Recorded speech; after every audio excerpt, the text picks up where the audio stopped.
Personal productivity. Do you feel like you're nailing it or failing it? If it's the latter, then you're really not alone. So I'd like to introduce you to my theory as to why it's so easy to feel unproductive, and talk about how you might be able to flip that on its head and come away feeling like you've had a productive day. So imagine the scene. You're getting started at the beginning of the day, and you're ready for it to be a productive day. What does that day look like to you? Now, given what we're told, I think that the mentality and notion around what a productive day looks like might be something like this. Every day, knocking it out the park with your productivity. And generally what I've found is that the feeling or classification of having a productive day is not based on you working through the day that you had planned and getting into things like deep work successfully. Rather, it's based on how many items you cross off of that to-do list. And since we're wired to gauge our progress and productivity on the number of items we've crossed off, seeing a load of things that haven't been checked off sets those alarms off and that voice in the back of your head saying you haven't really been that productive. And this unproductive feeling builds a bit of a virtuous circle where you go away feeling unproductive, and when you come back the next day or start a new session of work, you're already feeling a bit negative about it. And very quickly, you build a bit of a snowball of discontent and dissatisfaction.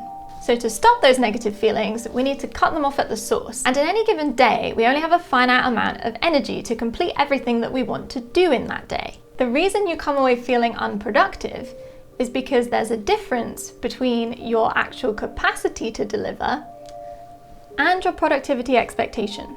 And so the question becomes, how can you start to close that capacity expectation gap for your productivity? And a great place to start is redefining what it means for you to have a productive day. Rethinking that productive expectation and the outputs you can expect to see so that it falls more in line with your capacity. And a technique that worked really well for me was starting to use the daily highlight.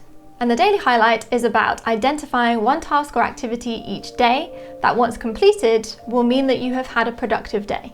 And I extended this strategy and added a few different flavors to my daily highlight. And so my variations are a good for my well-being task. Things like making time for a chat with a loved one, going on a walk with your dog, making yourself a delicious dinner, putting aside time to go work out.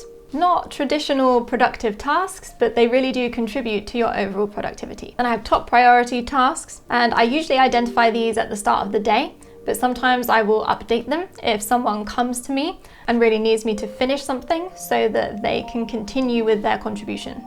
And then I also have move the dial tasks, the kind of tasks that can be a little bit more complex or scary or intimidating to take on, but really do help to move the needle on making progress, moving things forwards. Because we can keep ourselves busy doing a lot of tasks that do need to be done, but aren't super impactful on whatever it is overall that we're working on.